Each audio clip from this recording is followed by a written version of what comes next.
Disponible d'ici quelques jours dans sa version complète, le prochain Might and Magic aura mis un certain temps avant de sortir, mettant à rude épreuve la patience de cette communauté qui vibre et fait vivre cet univers depuis maintenant plusieurs années. Le jeu nous a été présenté il y a de ça quelques mois par son directeur créatif Erwan Le Breton, qui à l'occasion d'un event organisé par Ubisoft avait bien voulu répondre à quelques-unes de nos questions. À commencer par cette volonté de proposer une expérience définitivement old school aux joueurs.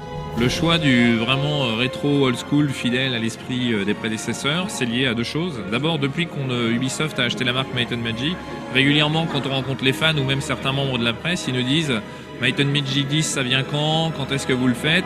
Et quand on leur dit mais tu voudrais quoi? Un Elder Scroll, un Dragon Age, un Baldur's Gate? Non, ils disent non, Might and Magic 10, c'est Might and Magic 10, c'est à l'ancienne, c'est first person, c'est party based, c'est turn based. On a dit ok, bon, c'est bien ça qu'ils ont en tête. Donc il y a une demande pour ce genre de jeu qui est exprimée depuis 2003, depuis que je travaille sur Might and Magic à Ubisoft.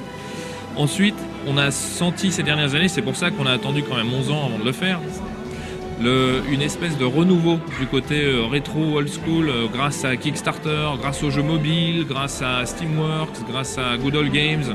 Il y a vraiment une tendance globale de c'était bien fait il y a 20 ans, il y a 10 ans, il y a 15 ans, c'est toujours cool aujourd'hui. Par contre, on voudrait juste voir des nouveaux graphismes, une accessibilité un petit peu raffinée, des contrôles plus sympas, mais globalement, j'aimerais jouer à ces vieux jeux soit par nostalgie parce que j'y ai joué à l'époque, soit parce que je suis un néo-geek et que tous mes aînés me parlent de ces vieux jeux qui étaient vachement bien à l'époque, mais quand je les regarde, ça me brûle les yeux et il n'y a même pas le manuel, je comprends même plus comment on joue. Voilà. Donc le but, c'était de dire, pour ces deux types de publics, on vous sort exactement le type de jeu que vous attendez, c'est-à-dire fidèle à l'esprit en tout point des prédécesseurs, mais juste un peu relooké. Jouer sur des feelings de nostalgie peut effectivement être payant, mais également risqué. On pourrait par exemple taxer certains développeurs de ne pas faire preuve d'innovation ou d'originalité et de donner dans la facilité. Il y a vraiment le côté, c'est déjà des mécaniques éprouvées, donc il n'y a pas à tout réinventer, ça nous sauve du temps, de l'argent, de l'énergie, c'est quand même très appréciable. Et au moins quand on communique avec la presse ou les joueurs, tout le monde sait de quoi on parle. Donc ça c'est top. D'un autre côté, il y a un côté hyper conservateur de « Oh, vous avez changé un pixel, un iota, une petite mécanique, c'est plus comme avant, c'était vachement bien. » Et tu as aussi le côté nostalgie, parce que tu as joué un truc il y a 10 ans, tu y as joué 3 ans de suite à une époque de ta vie où tu étais jeune et insouciant, forcément c'était formidable. Tu y rejoueras aujourd'hui, tu dirais c'est pourri, mais voilà. Il y a parfois, tu as tendance à embellir un peu le passé, et donc du coup tout ce que tu peux sortir aujourd'hui comme remake, c'est moins bien, c'est pas pareil, et puis maintenant c'est des méga corporations, le vidéo c'est une industrie, enfin voilà, tu as tout ce message que tu as un peu apporté avec toi qui est un peu dur. Donc tu as du pour et tu as du contre. Après, moi, ce que je vois, c'est que le fait qu'il y ait tout ce côté rétro aujourd'hui, c'est pas de la fainéantise ou un manque de créativité de la part des équipes, parce que l'innovation, justement, grâce aux jeux indie, aux plateformes digitales, on en a une pelletée et c'est génial. C'est plutôt le côté, on est une industrie peut-être qui devient un peu mature et du coup qui s'auto-référence. Comme la mode, comme le cinéma, comme la musique, comme plein de choses. C'est pas honteux parfois de regarder le passé, de lui rendre hommage. Sans aller jusqu'à dire qu'on a une attitude postmoderne et très intellectuelle par rapport à notre milieu, mais voilà, il y a un côté, maintenant on peut se permettre de dire, oui, les années 80, c'est une époque, c'est les années 90 pareil, c'est des codes et on les reprend et on comprend, on sait de quoi on parle, ça a de la valeur. Les équipes ont entretenu un lien particulier avec la communauté de fans et ses acteurs principaux. Une relation qui a généré tout un tas de feedbacks qui ont, semble-t-il, réellement impacté le développement. Historiquement sur Might Magic, en commençant par Heroes 5 un petit peu, mais surtout Heroes 6, on a pris le pouls de la communauté pour, avant l'heure, leur demander qu'est-ce que vous pensez du jeu, on vous soumet les éléments de game design, l'art, votre feedback est apprécié, etc. Sur Might and Magic 10, on va un cran plus loin, on les a inclus vraiment dès le départ, on leur a présenté tous les éléments de game design, et comme Might and Magic, il y a eu 9 épisodes avant celui-là, et ils étaient tous légèrement différents les uns des autres, il fallait qu'on se mette d'accord sur on copie quoi, Might and Magic 4, 5, 6, 7, c'est quoi Might and Magic pour vous vraiment, ils sont tous un peu différents. Bon. Donc il y a eu des questions de fond qui ont divisé les foules, les fans, les développeurs, Limbic, Julien, le Pirou, donc le supervisor du projet, sur est-ce qu'on part sur du full turn-based par exemple, est-ce que ça va être tile-based l'univers ou est-ce qu'il va être real-time comme c'était le cas dans Might and Magic 6, 7, 8, 9 est-ce qu'on va avoir des rations avec de la nourriture ou pas, est-ce qu'on va devoir consommer des cristaux pour lancer des sorts comme dans Might and Magic 3 mais pas comme les autres, enfin voilà. Donc en jouant au jeu vous verrez que les réponses ont été apportées. Parfois ça vient d'un vote entre tous les VIP fans, c'est la majorité qui l'a emporté. Parfois c'est unanime, typiquement là dans la démo, quand on tire à distance, tous les personnages agissent d'un seul coup. On fait un clic sur tir à distance et on voit 4 flèches qui partent. Voilà. Ça, c'est comme dans les premiers Might and Magic. Et les fans ont tous dit, en fait, non, on voudrait que ce soit plus comme dans les 6, 7, 8, 9, où on contrôle individuellement chaque personnage. Donc là, c'était unanime. Et du coup, les devs, nous, pareil, Ubisoft, on a eu un peu le même feedback. Donc c'est quelque chose qui va changer et vous verrez que dans le jeu final, ça sera, oui, on contrôle individuellement chaque personnage, pas seulement en mêlée, mais aussi en distance. Ça paraît anecdotique, mais sur chaque élément de game design comme ça, il y a ce genre de discussion et à la fin de décision.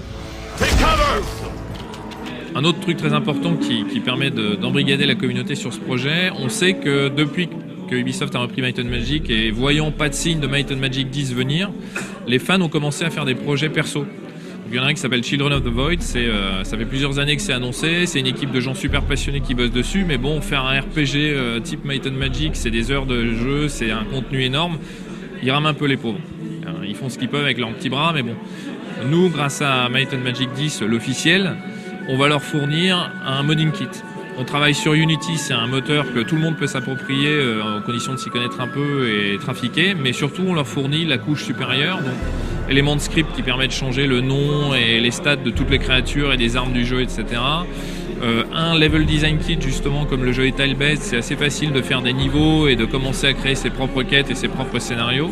Donc on espère que les projets de ce type-là, Children of the Void, il y en aura d'autres, et ils vont s'emparer de nos outils et de nos assets du jeu et faire leur propre aventure, faire référence aux jeux pré-Ubisoft parce que voilà, ils sont encore nostalgiques de ces vieux univers et du coup qu'on va voir fleurir un paquet de modes parfois surprenants, je pense, à la sortie du jeu.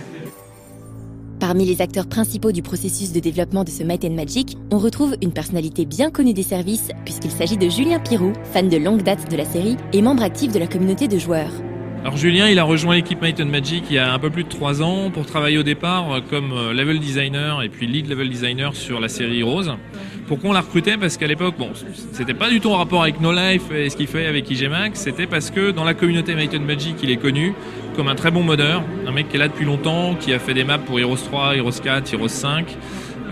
On a eu donc besoin de ses compétences très techniques et de son engouement et on s'est rendu compte rapidement que le personnage était super, mais aussi qu'il connaissait vraiment l'univers Might and Magic pré-Ubisoft par cœur. Et notamment parce qu'il a joué à tous les RPG, il les a pliés 2-3 fois chacun. Son père lui a transmis cette passion, donc c'est vraiment un truc genre Pirou père en fils, Might and Magic Forever. Et du coup, depuis qu'il est chez nous, il fait partie de ceux qui nous disent tous les ans Might and Magic 10, when? Et sur ce projet-là, il avait des idées qu'il avait couchées sur papier, il nous avait présenté des trucs. Quand on a trouvé le bon partenaire, donc le studio Limbic avec qui on travaillait sur H6, avec lequel Julien a participé aussi en tant au départ que level designer, puis scénariste pour les Adventure Packs de Hero 6, on s'est dit voilà, il y a une super équipe, Julien plus eux, ils peuvent nous faire quelque chose. Ils ont prototypé un Might and Magic 10 avec leurs petites mains en réutilisant le moteur Unity puis des assets du jeu et en disant voilà, on pourrait faire ça, regardez ce que ça donne. Et c'est là qu'on a commencé à être conquis et qu'on a dit voilà, on en parle depuis longtemps, aujourd'hui on a l'équipe pour le faire, ils nous montrent que c'est possible, qu'on peut le faire vite et bien. Si c'est aux commandes, on les trust. Et puis petit à petit, on a amené les fans, donc tous les fans qu'on a contactés. Et Julien étant déjà dans la communauté est super crédible vis-à-vis d'eux. Et du coup, il discute avec eux d'égal à égal, entre guillemets, en ayant le même degré intime de connaissance de ce type de jeu, qui fait qu'il est, personne ne remet en doute pas ses décisions puisqu'elles sont discutées, mais au moins son avis, sa pertinence. D'ores et déjà disponible dans sa version bêta en accès anticipé, le jeu complet ne devrait pas tarder à sortir. Et malgré l'enthousiasme que ce titre peut susciter chez une certaine tranche de joueurs, on ne saurait trop vous conseiller d'attendre la critique dans les normes en vigueur du jeu, diffusée dans un 101% à venir.